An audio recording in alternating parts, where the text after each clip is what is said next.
Mic के बगैर ही ठीक है। नमस्कार साथियों, इस गर्मी में कांग्रेस पार्टी के नौजवान हमारे प्रिय कन्हैया कुमार जी पूरी दल बल के साथ एक ऐसा मुद्दा उठा रहे हैं जिस मुद्दे को मुझे लगता है हर राजनीतिक दल को आज नहीं तो कल उठाना पड़ेगा। और आज यह भी समझ में आता है कि जो राष्ट्रीय स्तर पर सत्तारूढ़ दल है वो क्यों हमारा, आपका, मीडिया का, विपक्ष का, समाज का ध्यान इन बुनियादी मुद्दों से हटवाना चाहता है, भटकाना चाहता है, क्योंकि वो अपनी विफलता को ढकना चाहता है और विफलता को ढकने के लिए समाज में विवाद पैदा करना चाहता है। जितना समाज में विवाद होगा उतना नौकरी की बात नहीं होगी, पलायन की बात नहीं होगी, धंधे और व्यापार की बात नहीं होगी। जैसा अभी राम मोहन झा साहब ने जो मुद्दा उठाया वित्त सहित, वो वाला वित्त सहित चाहते हैं ना, ये तो वित्त रहित तो है, हम तो वित्त सहित की मांग कर रहे हैं। तो ये सारे मुद्दों से ध्यान हट जाए बिहार के लोगों का, देश के लोगों का। ये वो षड्यंत्र चल रहा है पिछले 10-11 साल से, खास तौर पे ये षड्यंत्र बहुत तेजी से चलाया जा रहा है। तो ऐसे में समाज के और राजनीति के विमर्श को कैसे बदलें, नैरेटिव को कैसे बदलें, ताकि वो मुद्दे पटल पर आए, सबके सामने आए और हमारे आपके जहन में न रह जाएं। मुद्दे वो चुनाव के भी बने। वो कौन से मुद्दे हैं? आज 3-3.5 करोड़ मजदूर, बिहार का मजदूर पंजीकृत है, उसकी मासिक आय 10,000 रुपए से कम है। ये स्थिति है, बाहर जाकर भी मासिक आय ये है। और जिस बिहार ने पूरे देश को दिशा दिखाई, आज उस बिहार का नौजवान संघर्ष कर रहा हो, उसकी आवाज तक राजनीतिक दल न उठाएं, ये उसके साथ दोहरी मार है, दोहरा अन्याय है। तो इसलिए मैं कन्हैया कुमार जी आपको, एनएसयूआई को और यूथ कांग्रेस को और पूरे कांग्रेस संगठन को बधाई भी देता हूं। आपकी राह आसान नहीं है, कठिन रहा है। पसीना जहां आप बहा रहे हो, बिहार उस पसीने की कीमत आपको जरूर देगा, कांग्रेस को देगा, और तमाम राजनीतिक दलों को आप मजबूर करेंगे कि उन्हें इस चुनाव से पहले अपनी नीति स्पष्ट करनी पड़ेगी। बिहार के नौजवान के लिए उनकी नीति क्या है, बिहार के मजदूर के लिए उनकी नीति क्या है, बिहार के विद्यार्थियों के लिए उनकी नीति क्या है।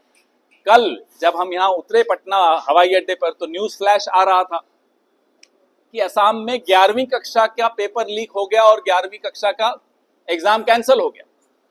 बिहार में ये अक्सर हो रहा है, बार बार पेपर लीक होना, बार बार कैंसिलेशंस होना।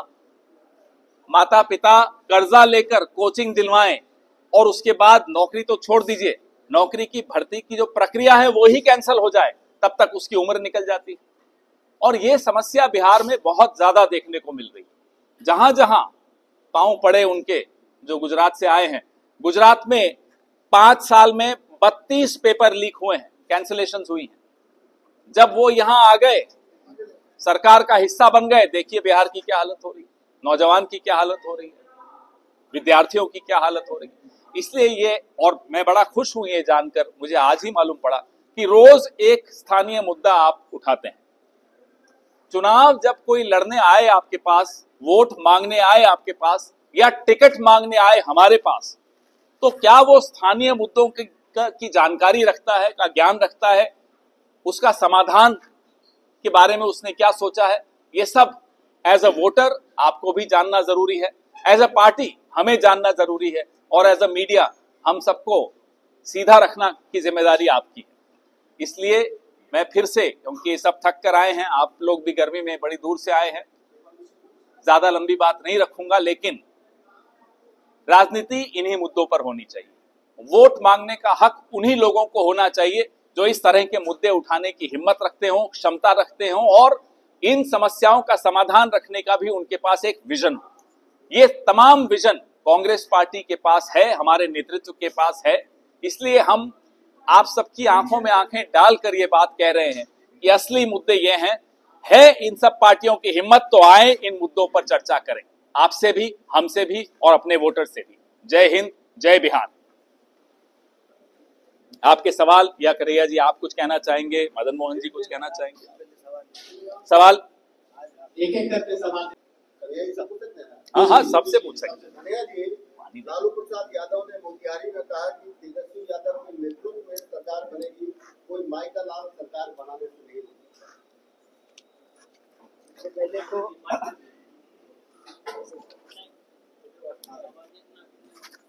ये रहिए आप, नहीं ले लीजिए ना, क्या हो गया, थोड़े ले जाऊं। सबसे पहले तो आप सबका बहुत बहुत धन्यवाद और मैं माफ़ी चाहता हूँ। प्रेस कॉन्फ्रेंस 1 बजे शुरू होनी थी, लेकिन आज हमारी यात्रा पद यात्रा थोड़ी लंबी थी और रास्ते में कई जगह अलग अलग विधानसभा और ब्लॉक के जो आए हुए लोग थे वो स्वागत कर रहे थे।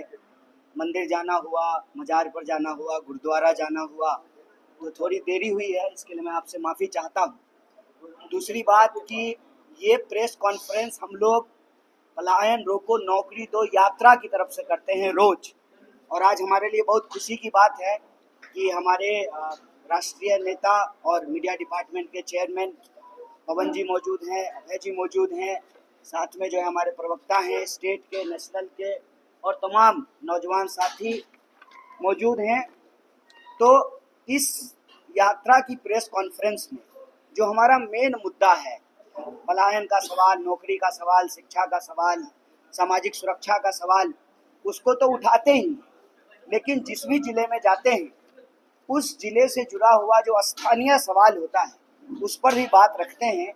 मसलन जब भितिहरवा से यात्रा शुरू हुई तो पहला प्रेस कॉन्फ्रेंस जो है वो पेंडिंग भर्ती के ऊपर किया गया। आप देखे होंगे, अगर आज हमारी यात्रा को आपने कवर किया होगा, तो आगे आगे नौजवान चलते हैं जिनका भर्ती कंप्लीट हो गया, सब कुछ हो गया, फिजिकल हो गया, मेडिकल हो गया, लेकिन उनको ज्वाइनिंग लेटर नहीं दिया गया है। ऐसे 1.5 लाख से ज़्यादा स्टूडेंट हैं, वो लोग हमारी यात्रा में चल रहे हैं।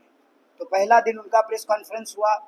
दूसरा दिन आप देखे होंगे कि आए दिन कहीं ना कहीं पेपर लीक होता है, तो नीट का जो पेपर लीक हुआ था उससे जो प्रभावित स्टूडेंट थे उनका प्रेस कॉन्फ्रेंस हुआ। तीसरा दिन जो है पलायन पे प्रेस कॉन्फ्रेंस हुआ। चौथा दिन जो है वो रीगा के मजदूर मिलों का प्रेस कॉन्फ्रेंस हुआ। पांचवा दिन जो है वो ऑटो चालक संघ, जिसमें महिला चालक हैं, उनका प्रेस कॉन्फ्रेंस हुआ। इस तरह से हम रोज स्थानीय मुद्दा उठाते हैं। और आज जो हमारे शिक्षक साथी हैं, कहते हैं कि बिना गुरु के भारत विश्व गुरु कैसे बनेगा, और गुरुओं की हालत क्या है? गुरुओं की हालत ये है कि आप उनको उनका दक्षिणा नहीं दे रहे, उनका बेसिक जो है, जो उनका अधिकार है वेतन का, वो नहीं दे रहे हैं। इसी तरह से जब हम रास्ते में आ रहे थे तो कई विद्यार्थियों ने कई सवाल उठाए। एक तो LNMU यूनिवर्सिटी के गेट पर बहुत सारे विद्यार्थी आए, उन्होंने कहा कि 2008 से लाइब्रेरियन की भर्ती नहीं हुई।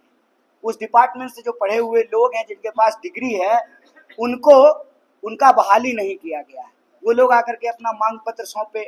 साथ ही साथ जो विद्यार्थी खेलते हैं और खेल कोटे से जो है उनको नौकरी मिलती है, एडमिशन मिलता है, उनका जो कोटा है उसको समाप्त कर दिया गया। तीसरा, दिव्यांग लोग आकर के हमारी यात्रा में चले और उन्होंने कहा कि डोमिसाइल नीति लागू नहीं होने के चलते जो बिहार के दिव्यांग हैं उनको नौकरियां नहीं मिल रही हैं। चौथा सवाल, जब हम पोलो ग्राउंड के पास से गुजर रहे थे तो विद्यार्थियों ने आकर के बताया कि पोलो ग्राउंड में आए दिन अलग अलग तरह के कार्यक्रम होते हैं, और वहां पर जो बहाली में, सेना बहाली की तैयारी करने वाले जो विद्यार्थी हैं, उनको, जो जवान हैं, उनको तैयारी करने में तकलीफ होती है, क्योंकि ग्राउंड खराब हो जाता है तो सुबह पे जो है वो दौड़ नहीं पाते हैं। और ये जिला मुख्यालय है, यहाँ खेल के मैदान की ये हालत है, तो ब्लॉक पे जो है, प्रखंड पे जो है खेल की हालत क्या होगी, इसका अंदाजा आप लगा सकते हैं। इसी तरह से जो स्थानीय मुद्दा होता है उसको हम लोग उठाते हैं। रास्ते में जब हम लोग लहरियासराय से गुजर रहे थे तो जो लाह का चूड़ी बनाने वाले लोग हैं उनसे हमने बात किया। उन्होंने कहा, देखिए काम सीजनल होता है, भूख सीजनल नहीं लगता है। कितनी गंभीर बात है कि बहुत सारे ऐसे काम हैं जो सीजनल होता है, लेकिन भूख तो 12 महीना लगता है।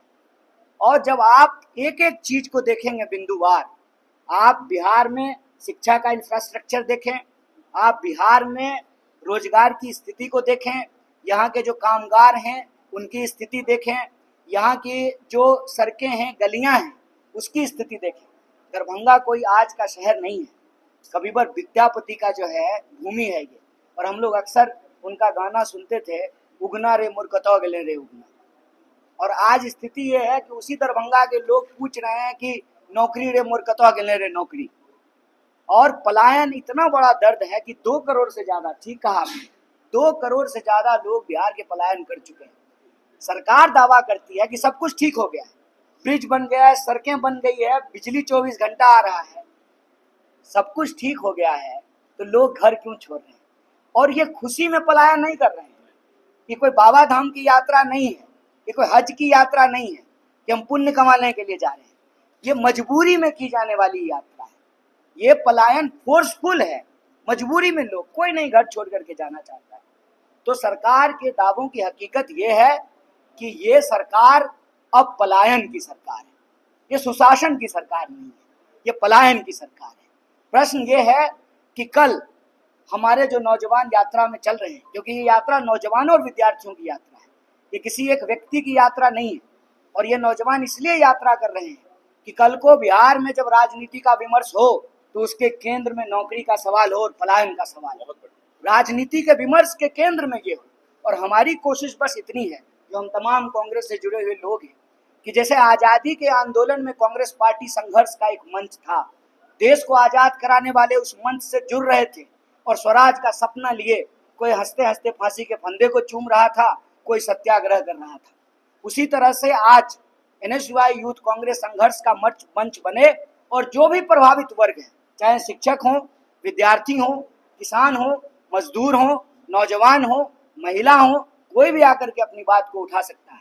तो हमारी ये कोशिश का नतीजा है कि कई नौजवान आकर के इस यात्रा में जुड़े और कल हम लोग थाली बजा रहे। हमने कहा कि अगर थाली बजाने से कोरोना भाग जाता है, महामारी भाग जाती है, तो बेकारी भी तो एक महामारी है, थाली बजाने से भाग जाएगी? शाम तक थाली पीटते रहे, बेकारी भागी नहीं, क्योंकि थाली बजाने से कोरोना भी नहीं भागा था। आज जो है हम लोग झुंझुना बजा रहे थे। झुंझुना इसलिए बजा रहे थे कि सरकार हमको हमारी पहचान के आधार पर लड़ा करके हमारे हाथ में नफरत का झुंझुना थमा देना चाहती है। रोजगार के नाम पे उनके बच्चे जो है BCCI में नौकरी पा गए हैं, देश से लेकर के विदेश तक हमारे बच्चों को नौकरियां नहीं मिल रही है। तो उनको झुंझुना बजा के बता रहे हैं कि वोट तो हम ही देते हैं, तभी तो प्रधानमंत्री, गृह मंत्री और मुख्यमंत्री बनते हैं। आप हमारे हाथ में रोजगार के नाम पे झुंझुना थमाए हैं, तो हम आपके नाम पे आपके हाथ में झुंझुना थमा देंगे और आपके बच्चे अपने आप झुंझुना उनके हाथ में ट्रांसफर हो जाएगा, क्योंकि ना आप गृह मंत्री होते, ना आपका बेटा जो है BCCI का सेक्रेटरी होता। तो ये जो सवाल है, यही सवाल को लेकर के अलग अलग जिलों से होते हुए मिथिला की पावन भूमि पर यह यात्रा पहुंची है, दरभंगा की महान धरती पर यह यात्रा पहुंची है। और इस यात्रा को यहाँ के शहर के वासियों ने, हिंदू, मुसलमान, ब्राह्मण, दलित, हर जाति और वर्ग के लोगों ने जबरदस्त समर्थन दिया है। आप मीडिया के लोग भी लगातार यात्रा को कवर कर रहे थे, इसके लिए हम आपका बहुत बहुत धन्यवाद करते हैं। कोई यात्रा से जुड़ा हुआ अगर प्रश्न हो, ये निवेदन है।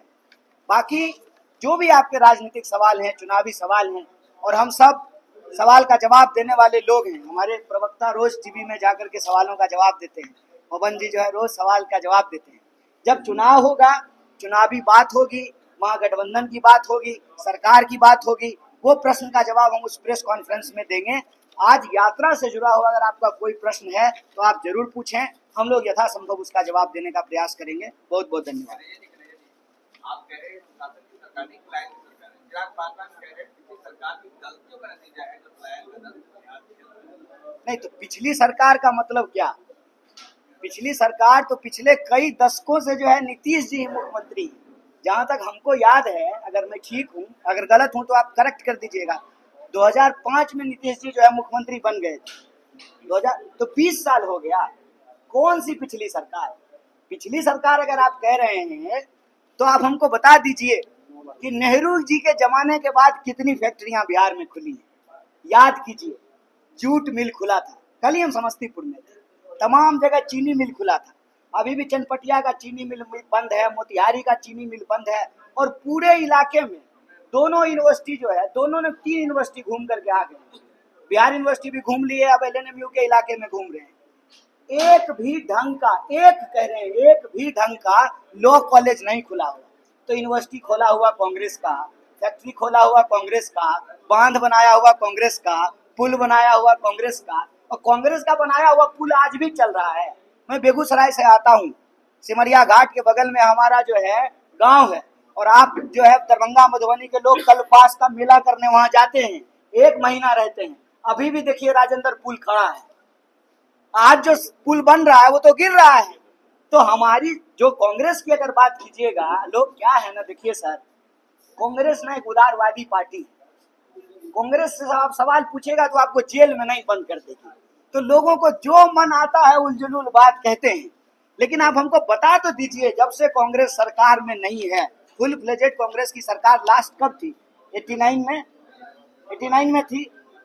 उसके बाद से कितनी फैक्ट्रियां बिहार में खुली है बता दीजिए। मेरे यहाँ एक पेप्सी का फैक्ट्री खुला है, कोई स्थानीय लोगों को रोजगार नहीं मिल रहा है, और खाली पानी का दोहन हो रहा है, बिजली का दोहन हो रहा है, धुइयां हम सूंघ रहे हैं, रोजगार स्थानीय लोगों को नहीं मिल रहा है। हमको बताइए कि पिछले 20 साल में कितनी फैक्ट्री खुली है, कितना यूनिवर्सिटी खुला है, कितना अस्पताल खुला है। लास्ट जो एम्स खुला है वो भी यूपीए का अप्रूव किया हुआ एम्स है। तो आप हमको बता दीजिए कौन सी पिछली सरकार। हम अपनी जिम्मेवारी लेने के लिए तैयार हैं, और अगर हमसे गलती हुई है तो मीडिया के सामने हाथ जोड़ करके माफी मांगने को भी तैयार है। लेकिन जो है कौन कोना सौतली पुतौ कोना नहीं खेलेंगे। जो सच्चाई है वो सच्चाई है। किसी भी चाय की दुकान पे जा जाइए, और हम कहते हैं किसी भी विचारधारा के व्यक्ति से बात कीजिए, किसी भी दल के व्यक्ति से बात कीजिए, हर कोई स्वीकार करेगा कि पलायन एक बहुत बड़ा सवाल है। प्रश्न यह है कि कोई ना कोई तो इसकी जिम्मेवारी लेगा, और आज की सरकार नहीं लेगी तो कब तक पिछली सरकार गिनवाते रहिएगा। और हम कहते हैं कि जो सरकार जिम्मेवारी लेगी उसी को हम कुर्सी पे बिठाएंगे, जो जिम्मेवारी नहीं लेगी उसको टाटा बाय बाय कहेंगे। सर, पलायन का बात आपने कहा, तो बिहार में जो चुनाव होगा, उस चुनाव में आपकी सरकार आएगी, तब ना आप कुछ कर पाइएगा।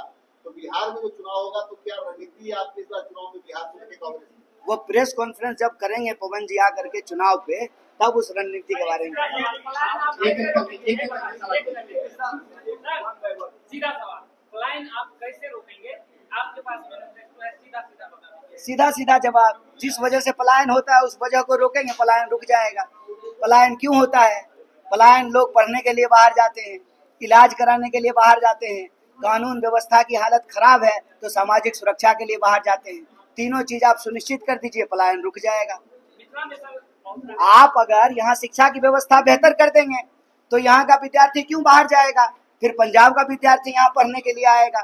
यहाँ के अस्पताल बेहतर कर दीजिए तो यहाँ का लोग दिल्ली क्यों इलाज कराने जाएगा? दिल्ली के लोग यहाँ इलाज कराने के लिए आएंगे। जिस वजह से पलायन होता है उस वजह को समाप्त कर दीजिए, पलायन रुक जाएगा। और सिंपल एक जवाब देते हैं, जब पैसा फ्री में तो नहीं पढ़ाता है ना जी।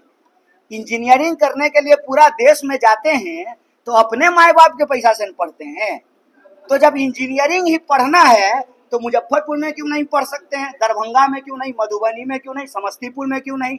यही इंजीनियरिंग का पढ़ाई करेंगे और यही कॉल सेंटर खुलेगा, और अमेरिका की नौकरी से तो यहाँ से भी बैठ करके किया जा सकता है। गुड़गांव और बेंगलोर में ही बैठ के करने की क्या जरूरत है? आप 24 घंटा बिजली की व्यवस्था कर दीजिए, आप 24 घंटा इंटरनेट की व्यवस्था कर दीजिए, तो वहाँ जैसे घर से निकल करके लोग जाता है कैब में बैठ करके नौकरी करके घर आता है, यहाँ भी कैब में बैठ के जाएगा, नौकरी करके घर आएगा। सवाल यह है कि जब ऑफिस से निकलेगा रास्ता में बंदूक सटा करके कोई बटुआ लूट लेगा, जब सुरक्षा नहीं मिलेगी, जब समय पे बिजली नहीं मिलेगी, जब कंप्यूटर बंद हो जाएगा, इंजीनियरिंग कॉलेज में पढ़ाई नहीं होगी, तो स्वाभाविक रूप से लोगों को बाहर जाना पड़ेगा। तो जो पलायन का कारण है उस कारण को समाप्त कर दीजिए, पलायन रुक जाएगा। नीतीश कुमार ये आरजेडी ने पोस्टर लगाया है, इससे आपको ये राष्ट्रपति के अपमान के बाद पोस्टर लगाया है।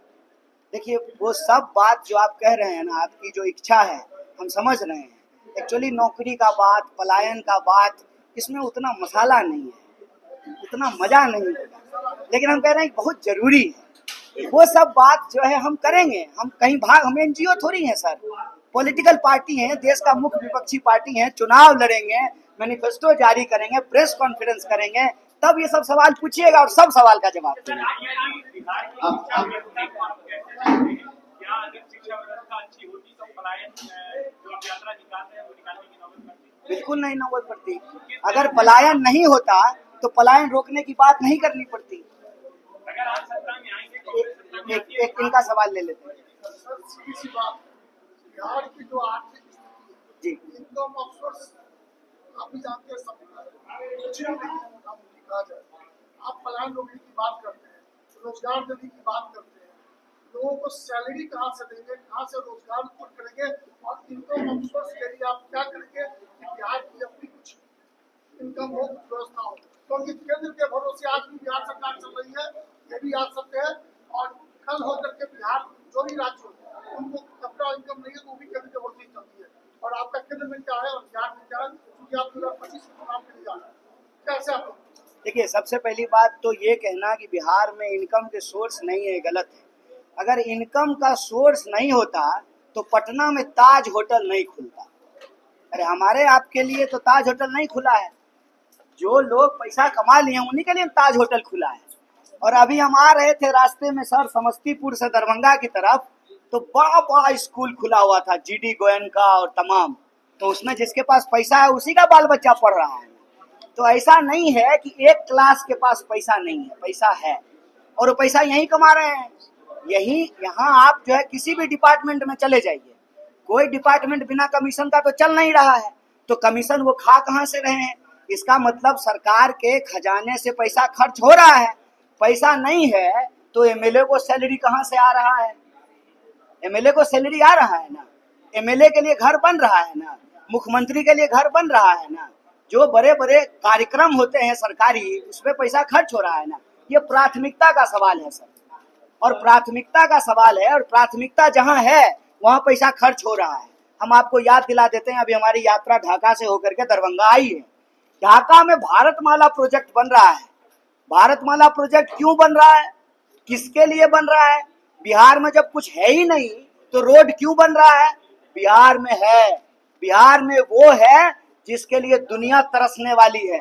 बिहार में है पानी, और पानी, याद कीजिएगा मेरा यह बात, ये प्रेस कॉन्फ्रेंस याद कीजिएगा, आज बोल रहे हैं, पानी पेट्रोल से भी ज्यादा कीमती होना है, क्योंकि पेट्रोल पीने से प्यास नहीं बुझती है।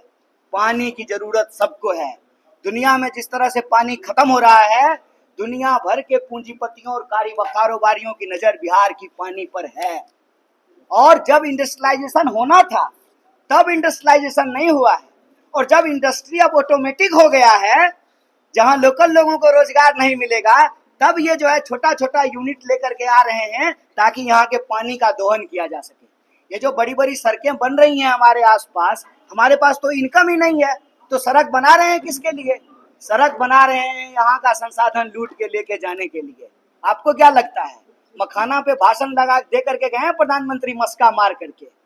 अभी आपने जो है नाम लिया, जहम जहम चरण पड़े, एक बड़ा मशहूर किताब है बुद्ध के बारे में, जहम जहम चरण पड़े गौतम के। ये गौतम बुद्ध की बात नहीं, गौतम अदानी की बात हो रही है।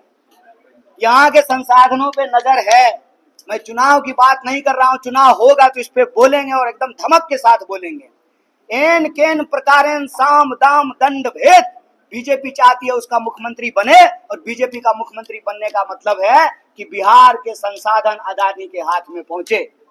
संसाधन नहीं है, रेवेन्यू नहीं है, तो इंटरेस्ट क्यों है भैया? इतना इन्वेस्टमेंट क्यों हो रहा है पॉलिटिक्स में? पॉलिटिकल पावर को कब्जा करने के लिए प्राथमिकता का सवाल है। कहते हैं नीति बनती है जब नियत होता है। नियत होगा तो बिहार के पास क्या नहीं है? आप याद कीजिए 1952 का बिहार। 1952 का बिहार भारत का सबसे पिछड़ा राज्य नहीं था, दूसरे नंबर का राज्य था 1952 में। हमारा जो है पर कैपिटा इनकम आप उठा करके देख लीजिए। जानबूझ करके इसको बर्बाद किया गया है, जानबूझ करके जो इसको लेबर फैक्ट्री बनाई गई है। और मैं डंके के चोट पे कहता हूँ, what Bihar has been serving to the country, India has serving to the world. हाथ में हथकड़ी लगा करके पंजाब और हरियाणा के मजदूर भेजे गए हैं ना। जो हमारे साथ देश के भीतर होता है, हमारे देश के लोगों का के साथ वो देश के बाहर हो रहा है। और यह जो डंका बजने की बात है, विश्वगुरु बनने की बात, यह सिर्फ प्रचार है। हकीकत यह है, वो कहावत है ना, गौर गूंजी भांग नहीं, जब तक आपके कोठी में अनाज नहीं होगा, जब तक आपके घरों में किताब नहीं होगा, जब तक परिवार के लोगों के बीच में आपसी मेल और सम्मान नहीं होगा, देश तरक्की नहीं कर सकता है। इसीलिए साजिशन बिहार को लड़ाया जा रहा है। बिहार को लड़ाने का, नफरत की आग फैलाने का साजिश क्या है? साजिश यह है कि यहाँ के रिसोर्स पे नजर है। ये मत कहिए कि बिहार के पास अपना कुछ नहीं है। बिहार के पास अपना सब कुछ है, और सबसे बड़ी चीज है ह्यूमन रिसोर्स। मानव शक्ति से ज्यादा बड़ा ताकत क्या हो सकता है? मानव शक्ति एक, खाने के लिए जो है फूड, सारा फूड पार्क खोलने का तैयारी हो रहा है। और जल जो है वो पेट्रोलियम से भी ज्यादा कीमती होने जा रहा है। बिहार को सिर्फ और सिर्फ एक नीति निर्धारण की जरूरत है, जिसके लिए एक पॉलिटिकल विल की जरूरत है। और पॉलिटिकल विल आएगा कैसे? तो जो बिहार का प्रभावित युवा वर्ग है वो निराशा को छोड़ करके संघर्ष को अपनाए, इस यात्रा से जुड़े, हम ये लड़ाई जरूर जीतेंगे। Thank you.